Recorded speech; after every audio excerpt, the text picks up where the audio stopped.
1년 중에 지금은 그 계절에 맞는 인사를 하는 때입니다. 보통 때는 안 하다가 꼭 요 시기가 되면 그때 함께 나누는 인사말들이 많습니다. 대충 감사절부터 시작해서 새해가 이럴 때까지, 그리고 1월 달에 크리스마스를 맞는 교파들이 있거든요. 그래서 그때까지 대충 요 시기에만 사용하는 seasonal greeting이 있습니다. seasons greetings가 있습니다. 계절의 인사. 주로 그 종교와 많이 관련이 되어 있습니다. 기독교만이 아니고 또 온갖 종류의 모든 종교들이 상당히 많은 경우 이렇게 해가 바뀌는 이 시기에 중요한 절기들이 있습니다. 그래서 특별히 1년 중에 이 시기가 계절의 인사를 많이 나누는 때입니다. 그러다 보니까 지금은 계절에 대해서 많이 생각하게 되는 때입니다. 계절에 대해서 생각을 하게 되면 시간에 대해서, 나이 먹는 거에 대해서, 세월에 대해서도 많이 생각을 하게 됩니다. 그래서 계절의 인사를 나누다 보면 그러면 돌아보게 되고 살펴보게 되고 또 다시 한번 세월에 대해서, 인생에 대해서 이렇게 생각해 보는 기회가 많이 찾아오게 됩니다. 근데 그것은 세상 모든 사람들이 이 시기에 하는 일이지만 그 중에서도 하나님의 자녀들, 크리스천들이 하나님이 기대하시고 하나님이 바라시는 계절의 인사를 나눌 필요가 좀 있습니다. 성경에서도 계절이 많이 등장합니다. 계절이 많이 언급이 됩니다. 그 중에서 특별히 오늘 우리가 살펴보고자 하는 다니엘서에 때와 계절이 나옵니다. 21절에 보시면 그는 때와 계절을 바꾸시며, 오늘 이 본문에 등장하는 때와 계절에 대한 언급을 통해서 우리 믿는 사람들, 하나님의 자녀들 가운데 계절의 인사를 나눌 때마다, 계절을 생각할 때마다, 또 계절과 함께 때, 세월, 시간을 생각할 때마다 하나님이 우리에게 무엇을 기억나게 하시고 무엇을 생각나게 하시고 무엇을 잊지 않게 하시는지를 살펴보면서 하늘나라에 속한 성도들이 함께 나누는 계절의 인사들을 나눴으면 좋겠습니다. 오늘 본문에 다니엘이 때와 계절을 언급을 합니다. 이 배경이 있습니다. 다니엘서에서 우리가 익숙하게 아는 대로 다니엘이 느부갓네살 왕을 섬기던 시기에 느부갓네살 왕이 중동 지역을 다 통일을 하고 통치자가 된 2년 후 꿈을 꿉니다. 근데 꿈을 꾸고 잊어버렸어요. 근데 자기가 꿈을 꾸고 잊어버렸는데 전국에 있는 모든 좀 공부 좀 했다 하는 가방끈 긴 사람들을 다 모아놓고 명령을 내렸습니다. 내가 무슨 꿈을 꿨는지를 맞춰봐라. 그리고 내가 무슨 꿈을 꿨고 그 꿈의 의미가 무엇인지를 좀 얘기를 해라. 뭔진 모르겠지만 굉장히 내가 불안하다. 이게 말이 됩니까? 그래서 온갖 종류의 전문가들, 지식인들, 교수들, 학자들, 박사들, 술사들 다 모였는데 아무도 못하는 거예요. 그때 느부갓네살 왕이 화가 나가지고 다 죽여버리라고 했어요. 몽땅 다. 이것도 공부시켜봤자 아무짝에도 쓸모없구나. 그리고 근데 거기에 다니엘과 그 세 친구들도 포함되어 있었습니다. 그 이야기를 듣고 내가 죽게 됐을 뿐만 아니라 이 나라의 소중한 자산인 이 귀한 지적 자산이 다 없어지게 생겼구나. 큰일 났다. 그래서 다니엘이 자기 친구들한테 나를 위해서 기도해달라 중보기도를 요청하고 그리고 하나님 앞에 기도합니다. 하나님, 저한테 좀 알려주십시오. 무슨 꿈을 꿨고 그 꿈의 의미가 무엇인지.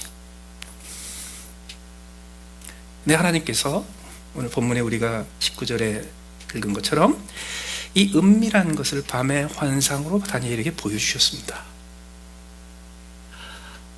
그 은밀한 것을 보여주신 내용이 그 다음에 3장 4장 쫙 나옵니다. 그 내용은 기본적으로 그때로부터 시작해서 오늘에 이르기까지 수천 년 동안 하나님께서 인류의 역사를 어떻게 이끌어 가실지를 하나님이 보여주신 거예요. 이거 엄청난 거죠. 그거를 환상 중에 딱 보고, 그 당시 다니엘이 아직도 새파랗게 젊었을 텐데요. 티네이저를 갓 벗어났든지 뭐 그랬을 텐데 얼마나 충격을 받았겠습니까? 얼마나 놀랐겠습니까? 그리고 얼마나 그 엄청난 비전에 가슴이 뛰었겠습니까? 그거를 경험하고 나서 그거를 자기에게 보여주신 하나님, 그리고 그 계획을 앞으로 수천 년 동안 펼쳐가실 하나님을 떠올리면서 하나님을 찬양하는 내용이 오늘 본문입니다. 그래서 그 찬양이 어떻게 되는가? 20절에 보면 다니엘이 말하여 이르되 영원부터 영원까지 하나님의 이름을 찬송할 것은 지혜와 능력이 그에게 있음이로라. 하나님을 찬양합니다. 근데 하나님을 찬양하려면 하나님에게 가장 대표적인 것, 가장 두드러진 것, 하나님의 하나님 되심의 가장 핵심적인 것을 언급하면서 찬양해야 되죠. 그래서 다니엘은 그 중에서 가장 중요한 것, 가장 근본적인 것을 언급을 합니다. 하나님은 어떤 분이신가? 영원부터 영원까지 계십니다. 그리고 하나님은 지혜와 능력이 그분에게 있습니다. 이 얘기는 우리가 흔히 얘기하는 대로 전지전능하다는 것입니다. 그게 하나님이세요. 하나님은 사랑이시다, 하나님은 긍휼이시다, 하나님은 나의 방패, 이런 거 나오기 전에 하나님은 어떤 분인가? 영원부터 영원까지 계시고 무한한 지혜와 무한한 능력을 가지신 분, 그게 시작입니다. 그게 하나님. 그런데 다니엘은 조금 전에 봤던 그 엄청난 환상, 그리고 그 환상을 자기에게 보여주셨다는 그 사실, 거기에 받은 그 충격을 가지고 하나님이 영원부터 영원까지 계시고 지혜와 능력이 한이 없으시다는 것을 구체적으로 언급을 합니다. 근거를 얘기합니다. 그 근거가 21절에 어떻게 시작해요? 하나님이 영원부터 영원까지 계시다는 의미는 하나님이 지혜와 능력이 한이 없다는 것은 바로 하나님이 때와 계절을 바꾸시기 때문이다, 이걸 지적하는 거예요. 때는 하나님이 바꾸십니다. 계절은 하나님이 바꾸십니다. 때는 하나님이 정하시고 계절은 하나님이 정하십니다. 그냥 가만히 있으면 때가 밀려와서 지나가는 그런 게 아니에요. 내게 오는 그 시간의 순간순간들을 하나님이 펼쳐나가세요. 이 인류를 지배하고 있는 시간이라는 이 제약을 하나님께서 결정하시고 바꾸세요. 동서남북 사방에서 해가 뜨고 질 때마다 조금씩 조금씩 변해가는 그 세월의 변화를 하나님이 정하세요. 그런데 다니엘은 하나님이 하나님 되심의 핵심, 하나님이 어떤 피조물과도 구별되고 하나님만이 하나님 되심을 가지고 있는 그 하나님의 고유한 특징을 얘기하면서 하나님은 때를 바꾸시고 세월을 바꾸시는 분입니다 라고 언급을 했습니다. 이 얘기는 뭐냐면 때를 바꾸고 세월을 바꾸는 것은 우리가 못한다는 뜻입니다. 하나님과 인간이 다른 점은 하나님은 때를 바꾸시는 하나님이고 우리는 때를 못 바꾸는 존재라는 뜻입니다. 하나님이 찬송받으시기에 합당한 분이라는 뜻은 뭐냐면 우리는 세월을 바꿀 수 없는데 하나님은 바꾸신다는 뜻입니다. 그래서 어쩌자고요? 결론이 뭐냐면 우리는 못하는 게 있어요. 영원히 못하는 게 있어요. 내 앞에 좋은 때가 올지 나쁜 때가 올지 우리는 결정 못합니다. 내가 지금 맞이하는 내 인생의 계절이 이게 겨울이 될지 여름이 될지 우리는 선택 못합니다. 누가 해요? 하나님만이 하세요. 그렇기 때문에 우리 인생에 내가 결코 어쩔 수 없는, 내가 절대로 바꿀 수 없는 오직 하나님께만 속한 것, 때와 계절의 변화가 올 때 우리가 어떻게 해야 되는지 아세요? 하나님을 찬송해야 합니다. 왜? 때가 변할 때마다 우리는 뭘 인정해요? 아, 이건 하나님만이 하시는 거예요. 때가 바뀐 걸 보니까 하나님이 살아계시는구나. 그럼 찬송해야 돼. 우리 가운데 우리의 인생에 계절이 바뀌면 그게 봄, 여름, 가을, 겨울 계절이 바뀔 수도 있지만 우리 개개인의 인생 속에 계절이 바뀔 수도 있어요. 그 계절이 바뀔 때 우리는 즉각 하나님만 하실 수 있는 일이 방금 벌어졌구나. 하나님은 살아계시는구나. 하나님을 찬양해야 돼. 그런데 문제는 어디 있냐면요, 어떨 때는 좋은 때가 있고요, 어떨 때는 나쁜 때가 있어서 내가 싫은 때가 와요. 우리는 좋은 때에 하나님 찬양 되게 쉽게 해요. 하나님 좋으신 분이라고. 그런데 내가 보기엔 나쁜 때가 왔을 때 우리는 하나님 찬양 잘 안 해요. 아니에요. 때를 바꾸시고 청하시는 것은 하나님이세요. 내가 보기에 좋은 때가 오든 나쁜 때가 오든 그건 하나님이 바꾸셨고, 하나님이 바꾸셨다는 얘기는 하나님이 살아계시고 하나님이 지금도 온 우주를 통치하시며 내 인생을 통치하시기 때문에 그분에게 합당한 찬양을 드려야 돼요. 하나님 찬양 드려야 돼요. 계절이 바뀝니다. 따뜻한 계절이 올 때 하나님 찬양하기 쉽습니다. 추운 계절이 올 때 하나님 찬양하기 어렵습니다. 그러나 그럴 때 찬양해야 돼요. 왜? 내 인생의 계절이 바뀌었다는 그 사실 자체가 하나님이 살아계시고 하나님이 내 인생에 개입한다는 뜻입니다. 하나님 앞에 찬양해야 돼요. 영원부터 영원까지 계시는 하나님, 하나님의 지혜와 능력이 무궁하십니다. 두 번째로, 그는 때와 계절을 바꾸시며, 또 두 번째로 뭐라고 그래요? 그분은 왜 위대하신가? 왜 영원부터 영원까지 계시는가? 왜 지혜와 능력이 뛰어나신가? 지혜는 때와 계절을 바뀌시는 것으로 알 수 있는데, 그분이 능력이 뛰어나다는 것은 뭘로 알 수 있어요? 그분은 왕들을 폐하시고 왕들을 세우시는 분이기 때문에 그래요. 왕이 뭐예요? 지금 왕이 없죠. 그 왕이 상대가 의미하는 게 뭐예요? 왕은 어떤 존재냐 하면 절대 권력을 가진 사람입니다. 그래서 왕은 자기의 백성에게 한마디 하면 그 백성은 선택의 여지가 없습니다. 해야 합니다. No choice. 그냥 해야 합니다. 왕이 사형에 처하면 그냥 죽는 수밖에 없습니다. 그게 왕의 절대 권력입니다. 그렇다면 백성들 입장에서는요, 왕이라는 존재가 뭔가요? 내가 변화시킬 수 없는, 내가 바꿀 수 없는, 내가 체인지를 만들어낼 수 없는 어떤 인간입니다. 그런데 어떨 때는요, 내가 변화시킬 수 없는 인간이 갑자기 등장해 왕을 세워요. 하나님이 내 인생에. 어떨 때는 내가 변화시킬 수 없는 인간인데 갑자기 이 인간이 사라져버렸어요. 하나님이 폐하셨어요. 이 얘기는 뭐냐면요, 우리의 자연, 우주 삼라만상 중에 내가 어쩔 수 없는 거 있죠. 지구가 태양을 중심으로 돌아가고 있는 거 내가 어쩌겠습니까? 그래서 때를 바꿀 수 없고 우리는 계절을 바꿀 수 없습니다. 근데 그거보다 또 한 가지 더 있는 게 뭐냐면, 우리의 인생에 내 주변에 꼭 왕 같은 사람들이 있어가지고요, 내가 어쩔 수 없이 그 사람의 영향을 받지 않으면 안 되는 존재들이 있다는 거예요.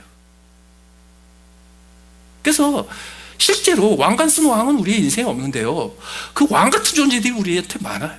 내가 어쩔 수 없는, 그래서 그냥 그 사람이 말하는 대로, 그 사람이 행동하는 대로 내 인생이 끌려갈 수밖에 없는, 때로는 그게 자식이고요, 때로는 그게 남편이고요, 때로는 그게 상사고 주인이고. 그런데 그때도 뭐예요? 하나님이 능력이 많으시고 영원부터 영원까지 계시는 분이시기 때문에 찬송받기에 합당하세요. 뭘 보면 알아요? 하나님께서 내 인생의 주변에 말이죠, 나도 어쩔 수 없는 인간들을 세우기도 하시고 폐하기도 하세요. 그 하나님께 속한 거예요. 우리가 할 수 있는 일이 아니에요. 따라서 어느 날 내가 감당 못할 사람이 딱 등장해가지고 내가 꼼짝 못하고 그 사람이 말하는 대로, 그 사람이 원하는 대로 내 인생이 휘둘리잖아요. 어쩌다가 내 인생이 이렇게 됐나? 그게 아니에요. 하나님을 찬송할지어다. 하나님이 내 인생에 이런 왕을 세우셨구나. 왜? 그 하나님이 하시는 일이에요. 근데 여러분, 왜 우리가 그런 찬송을 해야 되는지 아세요? 이유가 있어요. 옛날에 다니엘 때 사람들은 그렇게 하기가 힘들어요. 우리는 근데 훨씬 쉽게 할 수 있어요. 왜? 우리는 알아요. 그 하나님이 나를 사랑하사 자기 아들을 독생자 아들을 십자가에 못 박아 죽게까지 하실 만큼 나를 사랑하셨고, 자기 아들을 아끼지 아니하시고 내어주신 그분이 자기 아들과 함께 모든 좋은 것을 우리에게 선물로 주시겠다고 영원히 약속한 분이세요. 그래서 어떤 때냐, 어떤 계절이냐, 어떤 왕이냐, 어떤 왕이 세워졌느냐, 어떤 왕이 하나도 안 중요해요. 뭐가 중요하냐면, 때가 바뀔 때마다, 계절이 바뀔 때마다, 왕이 세워지고 왕이 패할 때마다 우리는 한 가지 확인해요. 하나님이 내 곁에 계시는구나. 하나님이 뭔가를 하고 계시는구나. 이것은 하나님께 속한 일이요, 이것은 하나님만이 하실 수 있기 때문에 계절이 바뀌고 때가 바뀌고 왕이 바뀌는 걸 보니까 하나님이 살아계시는구나. 그걸로 족해요. 하나님을 찬양하기에 족해요. 놀라운 사실은, 하나님은 우리가 어쩔 수 없는 것을 통제하시는 분이고, 우리가 어찌할 수 없는 것을 우리의 인생에 계속 허락하시는 분인 동시에 우리가 할 수 있는 것도 열어주시는 하나님이십니다. 그래서 21절 세 번째, 네 번째가 그거예요. 세 번째가 뭐가 나오냐요? 하나님이 영원부터 영원까지 찬송받으실 만한 분이시오. 왜? 그분이 지혜와 능력이 무궁하신 분이기 때문에 뭘 보면 하냐고요? 그분이 지혜자에게 지혜를 주세요. 그리고 또 한 번, 그분이 총명한 자에게 지식을 주세요. 지식을 주세요. 그렇기 때문에 23절에 보시면 나의 조상들의 하나님이여 주께서 이제 내게 지혜와 능력을 주시고, 하나님이 하나님의 백성에게 지혜와 지식을 주시면 그 지혜와 지식은 능력이 됩니다. 그래서 때가 바뀔 때, 계절이 바뀔 때, 그게 좋은 때가 나쁜 때가 되건, 나쁜 때가 좋은 때가 되건, 추운 계절이 따뜻한 계절 상관없어요. 계절이 바뀔 때마다 내 곁에 나의 인생을 흔들어 놓는 왕이 바뀔 때마다, 그럴 때마다 하나님을 찬송하고요, 그럴 때마다 하나님께서 내게 주시는 지혜와 지식을 붙잡고 능력을 얻어요. 다시 말해, 내가 할 수 있는 일이 생겨요. 내가 그 계절이 바뀔 때, 때가 바뀔 때, 내 주변에 사람이 패하기도 하고 세워지기로 할 때, 그래서 그 사람들 때문에 내 인생이 흔들릴 때, 그때 속수무책으로 당하고만 있는 게 아니라 하나님을 찬양하는 하나님의 백성들이 뭔가 할 수 있는 일이 생겨요. 따라서 계절과 때를 생각할 때 우리는 항상 이것을 기억해야 합니다. 하나님께 속한 것, 내가 할 수 없는 것이 있다. 그러나 하나님은 나 같은 하나님의 자녀에게 내가 할 수 있는 것을 허락하신다. 그럼 그 할 수 있는 것을 어떻게 찾습니까? 첫 번째로 지혜자에게 지혜를 주신다 그랬어요. 지혜. 다니엘은 지혜자에게 주시는 지혜를 22절에 이렇게 설명합니다. 그는 깊고 은밀한 일을 나타내시고 어두운 곳에 있는 것을 아시며. 이게 지혜자에게 주시는 지혜예요. 이 지혜는 어떤 지혜인가? 깊어요. 어느 정도로 깊은가? 너무너무 깊어가지고 아무것도 안 보일 만큼 어두울 정도로 깊어요. 바닥이 안 보이는 우물처럼 깊어요. 근데 그것은 깊을 뿐만 아니라 하나님이 은밀하게 감춰 놓으셨어요. 그래서 하나님께서 지혜자에게 지혜를 주실 때 그 지혜는 어떤 지혜냐 하면, 하나님이 감추어 두시고 깊은 곳에 감추어 두셔서 보고 싶어도 초점도 안 맞을 만큼 깊은 어두운 곳에 있는 것을 하나님께서 드러내서 보여주세요. 이걸 다니엘이 본 거예요 지금. 그러면 하나님이 이걸 누구한테 보여주십니까? 지혜를 누구한테 주세요? 지혜자에게 주세요. 있는 사람한테 더 주신다, 그 뜻이 아니에요. 지혜자가 누군가. 자, 다시 돌아가요. 다니엘이 한밤중에 환상 중에서 수천 년의 역사를 한꺼번에 쫙 스크린에서 보듯이, 동영상에서 보듯이 보게 됐었던 이유가 뭡니까? 다시 말해서 하나님이 무엇 때문에 다니엘에게 지혜를 보여주셨습니까? 감춘 걸 보여주셨어요. 다니엘이 지혜자이기 때문에. 뭘 보고 다니엘이 지혜자인 줄 알아요? 간단해요. 하나님 보여주세요, 기도한 거예요. 지혜자는 딴 거 아닙니다. 하나님 앞에 나가는 사람입니다. 지혜자는 다른 사람이 아닙니다. 하나님 앞에 구하는 사람입니다. 지혜자는 하나님, 나와 내 친구들과 수많은 사람들의 생명이 여기에 달려 있습니다. 하나님, 내게 도움을 주십시오. 그게 지혜자예요. 그 지혜는 인생의 어떤 지혜와도 비교할 수 없이 커요. 가장 큰 지혜가 무엇인가? 하나님, 나 도와주세요. 이거보다 더 큰 지혜는 없어요. 그런데 대신 제가 여러분들한테 한 가지 좀 부탁드릴게요. 그런 기도 제발 좀 하지 마세요. 다시 말해서 깊고 은밀한 곳에, 어두운 곳에 있는 거 알려고 자꾸 보여달라고 그러지 마세요. 제발. 여러분, 우리가 신앙생활 열심히 한다고 그러면서 착각하면서요, 실수하는 것 중에 하나가 이겁니다. 자꾸 우리는요, 은밀한 곳에, 깊은 곳에 하나님이 감추셔서 우리더러 보지 마, 처음부터 그러셨던 걸 자꾸 보고 싶어 해. 다니엘도 봤잖아요. 여러분, 다니엘부터 지금까지 수천 년 동안 다니엘이 본 것을 본 사람은 느부갓네살밖에 없습니다. 인류의 역사를 통해서 다니엘이 볼 수 있었던 걸 본 사람은 다니엘을 보면서 딱 두 사람밖에 없습니다. 그래도 저는 다니엘처럼 살고 싶은데요. 그 사세요. 그 대신에 각오를 좀 하세요. 사자굴에 들어갈. 저는 다른 교회 교인들, 다른 성도들은 상관없는데 우리 교회 성도들은요, 제발 그런 거 안 했으면 좋겠어. 제발 무슨 뭐 어디 사자굴에 들어가서 하나님을 의지해서 생명을 건지고 이런 위험한 짓 좀 안 했으면 좋겠어요. 그런 거 하지 마세요. 다니엘 한 사람으로 좋게. 그런데요, 감사한 건 그런 지식 말고 다른 지식이 있어요. 그게 마지막으로 나와요. 하나님이 찬양받으실 이유는 마지막으로 총명한 자에게 지식을 주시는 거예요. 이거는 앞에 지혜자에게 지혜를 주시는 거하고 좀 달라요. 어떻게 다른가? 22절에 다시 그는 깊고 은밀한 일을 나타내시며 어둠에 있는 것을 아시며 이게 지혜자에게 주는 지혜예요. 그래서 이건 다니엘밖에는 받은 사람이 없어요. 그 이후에. 그런 거 자꾸 흉내내지 마세요. 제발. 그리고 가끔 가다가 다니엘이 본 거 비슷한 거 봤다는 사람 있죠? 하여튼 그 양반 1마일 가까이 가지 마세요. 굉장히 위험한 사람이에요. 까딱하면 한꺼번에 사자굴에 던져져요. 절대로 가지 마세요. 저도 절대로 그런 일 없을 테니까 안심하시고.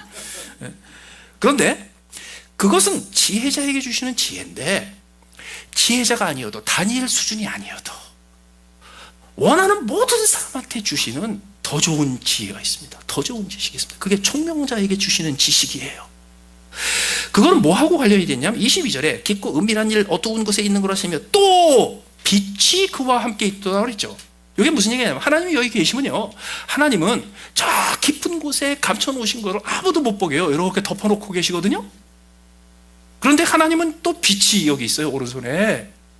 그래서 가만히 보세요. 하나님이 여기 서 계시면 한 손으로는 어둠 속에 있는 걸 감추고 계시고 한 손으로는 빛을 들고 계세요. 자, 그렇다면 하나님이 빛을 들고 계시면 빛이 있는 것은 이미 다 보이죠. 다 보이죠. 여기 보이는 지식이에요. 이미 드러난 지식이에요. 이미 널려 있는 지식이에요. 그런데 우리는 신앙생활 참 어렵게 해. 이미 널려 있는 하나님이 주시는 지식은 내 거로 안 삼고요, 자꾸 하나님 그거 이렇게 띄워보세요. 이거 열어보세요. 거기 뭐 있나 보게. 왜 그거 감추고 계세요? 맨날 그러고 있어요.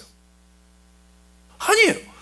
하나님은 어둠 속에 일부러 감추고 있다가 다니엘 딱 한 사람한테만 보여주신 게 있는가 하면요, 하나님은 나머지 다니엘을 뺀 모든 하나님의 백성에게 이미 만세 전부터 이미 빛 가운데 이미 드러내서 대명천지에 다 보여주신 게 있어요. 그게 지식이에요. 근데 이건 누가 받느냐? 지혜자가 받는 게 아니에요. 누가 받아요? 총명한 자가 받아요. 종종 성경에 총명하다라고 번역된 거 영어 성경에서 understanding이라고 번역이 됩니다. 이거는 문맥상 이렇게 번역할 수 있어요. 영어로 얘기하면 teachable person, 우리말로 얘기하면 잘 배우는 사람, 좋은 학생, 잘 배우는 사람, 뭐든지 잘 배우는 사람.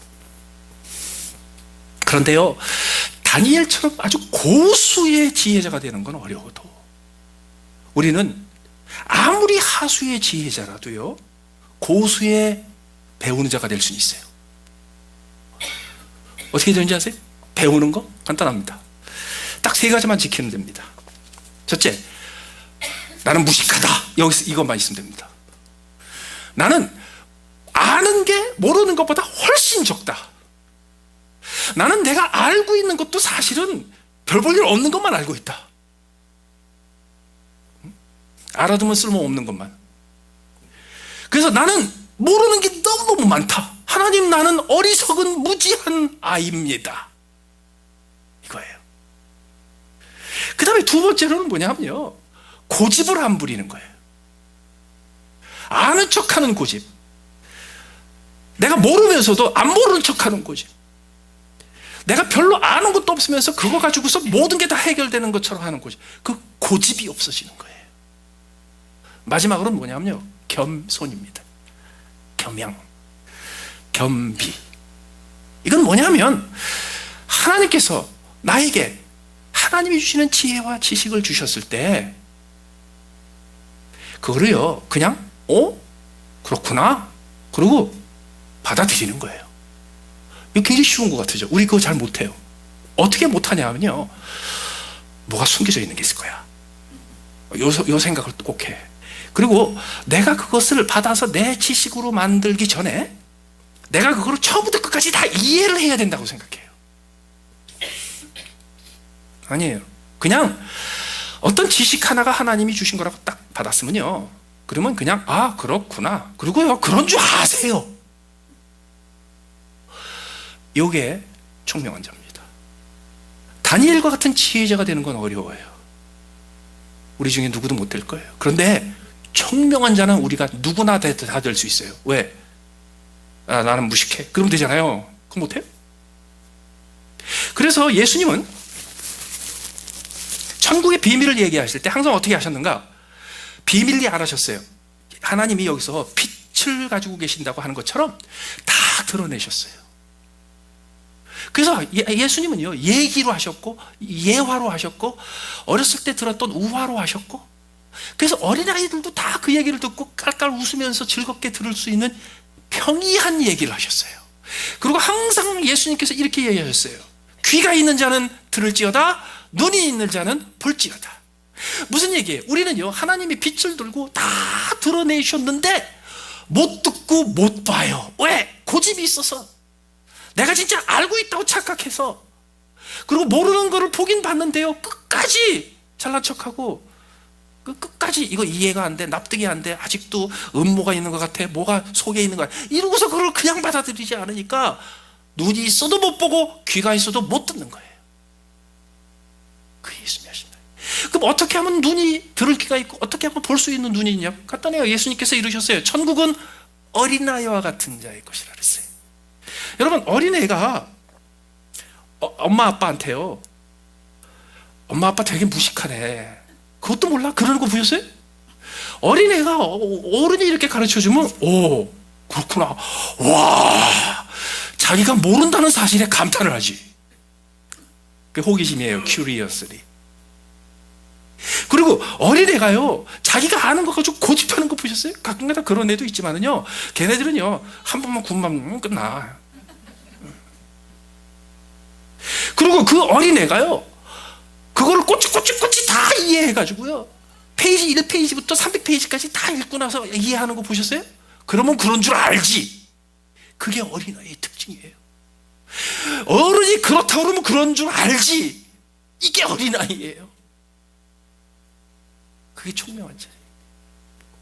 그런데 그렇게 하나님께서 총명한 자에게 주시는 지식은 어떤 특징이 있는가? 23절에 나의 조상들의 하나님이여. 갑자기 하나님을요, 영원부터 영원까지 계시는 분이요, 무한한 지혜, 무한한 능력을 가진 하나님이라고 그러다가 느닷없이 나의 조상들의 하나님이요 이렇게 얘기해요. 이유가 있어요. 총명한 자가 얻을 수 있는 하나님이 주시는 지식은 감춰져 있지 않아요. 다 널려 있어요.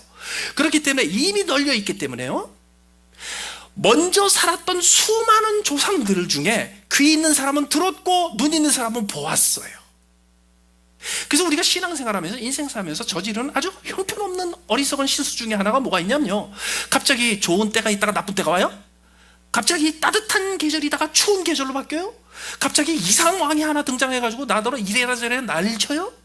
그럴 때 이런 생각을 하는 거예요. 와, 어쩌면 이런 일이 나한테 닥칠 수 있어? 이런 거 겪은 사람은 이 세상에 아무것도 없을 거야. 그리고 하나님과 단둘이 씨름해. 아니에요. 그런 일 겪은 사람 수도 없이 널렸어요. 이 지구상에 널렸고, 지난 수천 년 동안의 인류 역사를 통해서 수도 없는 사람들이 똑같은 계절을 맞았고 똑같은 때를 당했고 똑같은 왕 밑에서 고생했어요. 그래서 하나님, 나에게 이 비밀을 제발 그러지 마세요. 이미 널려 있어요. 그러면 널려 있는 것을 들을 수 있는 귀가 있고 널려 있는 것을 볼 수 있는 눈이 있는 건 뭔지 아세요? 조상들한테 물어보는 거예요. 조상들도 돌아가셨는데 어떻게 물어요? 뭐 간단해요. 영어로 teacher를 우리말로 어떻게 번역해요? 선생님이라고 번역하죠. 선생이 뭐예요? 먼저 태어났다는 뜻이잖아요. 나보다 한 걸음이라도 먼저 태어난 사람한테 물어보세요. 나보다 한 걸음이라도 내 인생의 길을 가본 사람한테 물어보세요. 그 중에 어떤 사람들은 들을 귀가 없고 볼 수 있는 눈이 없어서요, 봐도 보지 못하고 들어도 듣지 못하는 사람 널려 있지만은요, 묻다가 보면 그 중에 들을 귀가 있는 사람이 있고 볼 수 있는 눈이 있는 사람이 있어요. 하나님의 은혜로 보는 사람이 있어요. 그들이 한마디 하면요, 그렇구나, 그리고 그대로 순종하고 따르세요. 그게 총명한 사람. 그래서 나의 조상들 하나님이요, 주께서 이제 내게 지혜와 능력을 주시고, 하나님이 그렇게 지혜자에게 지혜를 주시고 총명한 자에게 지식을 주시는 것을 내가 조금이라도 얻었잖아요? 그럼 그게 즉각 능력으로 바뀝니다. 다시 말해서 내 인생에 내가 바꿀 수 없는 때가 다가오고 내가 바꿀 수 없는 계절이 다가오고 내가 바꿀 수 없는 왕이 세워졌을 때 내가 할 수 있는 일이 있다는 겁니다. 내가 할 수 있는 일을 해낼 수 있는 능력을 하나님께서 하나님이 주시는 지혜와 지식을 통해서 내게 허락하신다는 뜻입니다.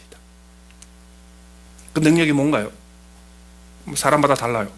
상황마다 달라요. 때마다 달라요. 계절마다 달라요. 아침 저녁으로 달라요. 그런데 그 능력이 시작하는 건 다 똑같아요. 능력의 첫 번째 단계는 다 똑같아요. 그건 믿음이라고 그럴 수 있어요. 그러나 좀 더 실제적인 말을 쓰자면요, 태도예요. 태도. 영어로는 attitude. 이 attitude라는 단어를 우리말로 자세 또는 태도라고 번역을 하는데 이게 안 맞아요. 우리말로 태도, 자세 그러면 어른 앞에서 존댓말 제대로 쓰는 거, 뭐 이런 걸 주로 자세, 태도라고 그래서 어감이 좀 틀려요. 그런데 영어로는요, 심지어는 쟤는 attitude가 있어. 이 얘기는요, 우리말로 번역하면 건방져 이 뜻이에요. 그래서 attitude는 그냥 겸손한 자세, 바른 자세, 뭐 이런 데서 한정되지 않아요. attitude는요, 좀 건방지다 보일 만큼 나의 꿋꿋한 자세를 의미해요. 그래서 자세라고 그래도 뭐하고 attitude, 태도라고 그러기도 뭐해서 그냥 전 attitude라고 그러기도 했어요. 다시 말해서 하나님이 내게 능력 주셨어요. 그래서 하나님이 주신 지혜에 따라 지식에 따라 내가 할 일을 볼 수 있게 되고 그리고 그 내가 할 수 있는 일을 찾아서 할 수 있게 하나님이 능력을 주시고 기회를 주시고 길을 열어주시고 문을 열어주세요. 그런데 그 모든 것은 어디서 시작하는가? 어떤 능력에서 시작하는가?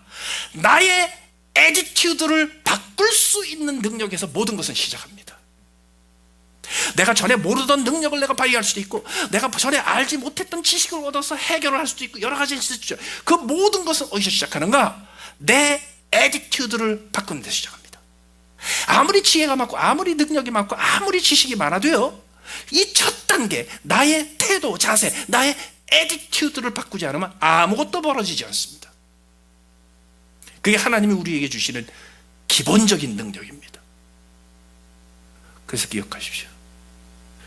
제일 먼저 하나님께 속한 일, 내가 결코 바꿀 수 없는 일 딱 구분하시고, 내가 결코 바꿀 수 없는 사건이 벌어질 때마다 왜 이런 일이 내게 벌어졌어 그러지 마시고 하나님을 찬양하십시오.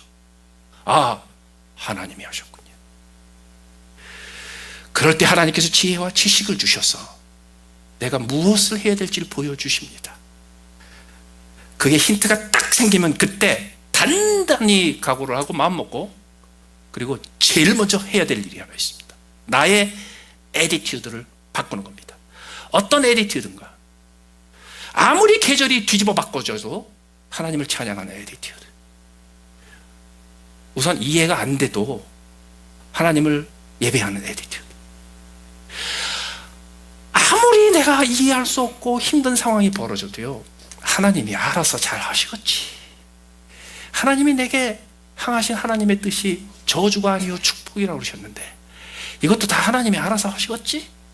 그리고 일단 하나님 앞에 땡큐 하면서 감사하는 애티튜드. 근데요, 요 애티튜드는요 전적으로 내게 달려 있습니다. 그건 나의 몫입니다. 내가 하나님을 향해서 얼굴을 들고, 내가 하나님을 향해서 나의 몸을 돌리며, 내가 하나님의 얼굴을 향하여 하나님의 이름을 부르기 시작하는 그 결정은 나에게서부터 시작합니다. 이거는 누구나 할 수 있어요.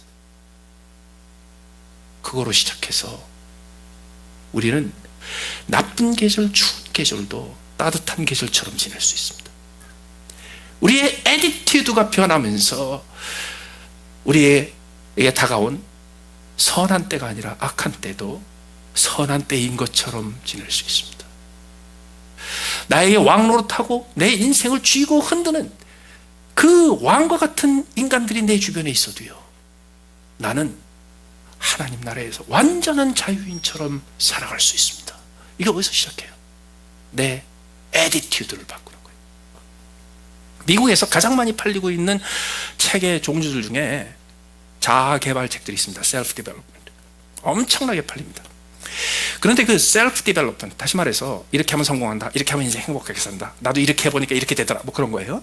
그런데 그 셀프 디벨롭먼트, 자아 개발 책들 중에서 가장 오랫동안 가장 베스트셀러가 되는 책들은 종종 미국에서 10년, 20년, 30년 동안 엄청나게 성공을 했던 스포츠 코치들이 쓴 책들입니다. 이게 한국하고 좀 문화가 달라가지고, 미국은요 어느 대학에 무슨 뭐 맨날 최종 챔피언십에 나가는 뭐 최고 무슨 축구팀, 뭐 대학의 어떤 농구팀 이런데 코치를, 헤드 코치, 수석 코치를 하는 분들은요 종종 20년, 30년을 해요. 한 3년, 4년 하다가 후배한테 물려줘야지 이러고 물러나는 게 아니고 그냥 30년을 하시는 분들이 많아요. 이런 분들이 은퇴하고 나셔가지고 그 30년 동안 최고의 팀을 만들어 놨던 그 비결을 책으로 쓰세요. 이게 수십 권이 나와 있어요, 시중에. 그래서 그 책들을 보면요 우리의 애티튜드를 바꿔주는 이야기들이 굉장히 많아요.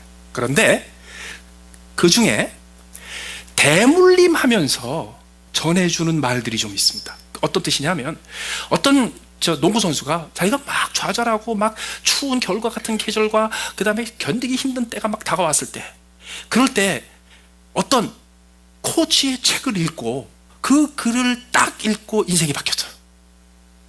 그리고 30년 후에 자기도 코치가 돼가지고 수많은 젊은 사람들을 격려하고 히어로로 만들고 스타로 만들고 나서요, 그리고 자기가 은퇴한 다음에 자기가 책을 쓸 때요, 내가 젊었을 때 그 책에서 이런 거를 읽었는데 이게 내 인생에 제일 중요해서 이러고 쓰는 거예요. 그래서 대물림하면서 물려주는 글이 있어요. 그 중에 손꼽히는 게 어떤 게 있냐면요, 베이비 부모 말고 히피 제너레이션의 목사님이라고 불렸던 크리스웰 목사님이 쓰신 글이 있습니다. 원래 이거 방송에서 나온 건데 하도 유명해가지고서 글로 전국에 퍼졌습니다. 그래서 가끔 가다 보면요, 그 코치들이 은퇴한 아주 그냥 슈퍼스타급 코치들이 쓴 책에 보면요, 내가 어렸을 때 이거 읽었어요, 그러고 쓰는 글들이 나와요. 그 중에 이런 글이 있습니다. 제가 그대로 번역해서 읽어드릴게요. 크리스웰 목사님의 말입니다. 인생을 살면 살수록 인생에서 애티튜드의 중요성을 더 깨닫게 된다. 젊었을 때보다 나이 들었을 때. 그분이 이렇게 얘기합니다. 애티튜드는 내게 진실과 현실보다 더 중요하다. 그것은 과거보다 중요하다. 그것은 교육보다 중요하고 돈보다 중요하다. 그것은 상황보다 중요하고 성공보다 중요하고 우리가 생각할 수 있는 그 어떤 것보다 중요하다. 애티튜드에 따라서 개인이 살기도 하고 한 사람이 죽기도 한다. 애티튜드에 따라서 한 회사가 일어서기도 하고 한 교회가 무너지기도 하고, 애티튜드에 따라서 한 가정이 일어나기도 하고 한 가정이 무너지기도 한다. 참으로 놀라운 사실은 매일매일 우리는 우리의 애티튜드를 선택할 수 있다는 사실이다. 우리는 우리의 과거를 바꿀 길이 없다. 우리는 타인의 행동을 바꿀 수 있는 능력이 없다. 그러나 우리는 더 나아가서 필연적인 것, inevitable한 것을 바꿀 수 있는 능력이 없다. 왜요? 하나님께서 그렇기 때문에. 그분은 계속해서 이렇게 합니다. 우리가 인생이라는 바이올린에 줄이 끊어지고 마지막으로 한 줄 남은 것을 끝까지 계속해서 연주할 수 있는 길은 우리의 애티튜드밖에 없다. 나는 믿는다. 우리의 인생에 벌어진 일은 10%고 10%고 우리가 그것에 어떻게 대처하는가가 우리의 인생의 90%를 결정한다. 그래서 감히 나는 이렇게 얘기한다. 우리는 매일매일 우리의 애티튜드를 선택하고 결정할 수 있다. 오늘부터 have some attitude, show some attitude. 건방지라고 하는 게 아니고요, 어떤 일이 벌어져도 하나님을 찬양하는 에디튜드. 어떤 때 어떤 계절이 닥쳐와도 하나님을 찬양하고 하나님을 감사하는 에디튜드. 내 인생에 어떤 왕이 접근을 해서 어떻게 내 인생을 휘둘러도 상관없이 그것은 하나님의 손길에 속한다는 것을 깨닫고요, 하나님을 찬양하는 에디튜드. 그리고 하나님 앞에서 어린아이처럼 낮아져서 하나님 내게 가르쳐 주세요. 하나님 내게 지혜와 지식을 주세요. 그리고 누구에게든지 물어보고 배우겠다는 에디튜드. 하나님께서 조그만한 한 조각의 지식을 주셨을 때 하나님을 감사하는 에디튜드를 가지고 그것을 다 이해하지 못해도 즉각 실천하고자 하는 어린아이 같은 에디튜드. 이런 에디튜드가 생기면요, 아무리 계절이 바뀌고 아무리 때가 바뀌고 아무리 내 주변에서 내 인생을 휘두르는 사람들이 바뀌어도요, 절대로 흔들리지 않아요. 왜? 나를 사랑하사 자기의 독생자를 아끼지 아니하고 내어주시고 그 독생자와 함께 내게 모든 좋은 것을 주시겠다고 영원한 약속을 하신 그분이 때가 바뀔 때마다, 계절이 바뀔 때마다, 사람이 바뀔 때마다 나와 함께 하시는 것을 확인할 수 있기 때문에 그래요. 같이 기도하시겠습니다.